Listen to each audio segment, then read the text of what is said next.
আল্লাহ রাসূল সাল্লাল্লাহু আলাইহি ওয়াসাল্লাম বলেন, মান কাতালা লিতাকুনা কালিমাতুল্লাহি হিয়াল উলিয়া ফাহুয়া ফি সাবিলিল্লাহ।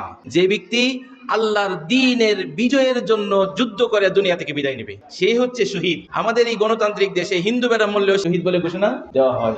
শহীদের আমাদের অভাব নাই। কোরআনের জায়গা থেকে ইসলামী পরিভাষায় এই শহীদ শব্দটা খুব উঁচু মানের একটা জিনিস। সেটা হচ্ছে যারা আল্লাহর দ্বীন প্রতিষ্ঠার জন্য যুদ্ধ করবে, তারাই যদি মারা যায় তখন তারা শহীদ হয়, এবং যারা আল্লাহর দ্বীন প্রতিষ্ঠার জন্য যুদ্ধ করে তাদেরকে মুজাহিদ বলা হয়।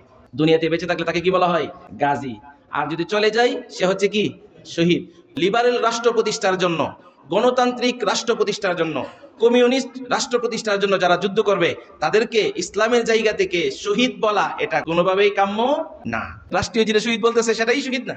অর্থাৎ এই শহীদ হচ্ছে আল্লাহ তাআলার দ্বীন বিজয়ের জন্য, আল্লাহ তাআলার এই কোরআনের প্রতিষ্ঠার জন্য যারা নিজের রক্ত বিসর্জন দিবে তাদেরকেই ইসলাম বলে শহীদ। এবং রাসূলুল্লাহ সাল্লাল্লাহু আলাইহি ওয়াসাল্লাম তাদের ব্যাপারে ঘোষণা করছেন যে আল্লাহ তাআলা তাদের জন্য জান্নাতে 100টা দরজা রাখছে, 100টা মর্যাদা রাখছে। এরপরের অংশে রাসূলুল্লাহ সাল্লাল্লাহু আলাইহি ওয়াসাল্লাম বলেন, এই যে জান্নাতের মধ্যে 100টা তবকা আছে, প্রত্যেক 2 তবকার মাঝখানে ফাঁকা হচ্ছে আসমান জমিনের মতো। সুবহানাল্লাহ বলবেন না? মা বাইনাদ দারাজাতাইন কামা বাইনাস সামাই ওয়াল আরদ। 2 দরজার মাঝখানে আসমান জমিনের মতো পার্থক্য, এত বিশাল। রাসূলুল্লাহ সাল্লাল্লাহু আলাইহি ওয়াসাল্লাম পরের অংশের মধ্যে বলছেন, ফাইদা সালতুমুল্লাহ ফাসআলুহু ফিরদাউস। যদি তোমরা আল্লাহর কাছে জান্নাত চাও তাহলে জান্নাতুল ফিরদাউস চাও।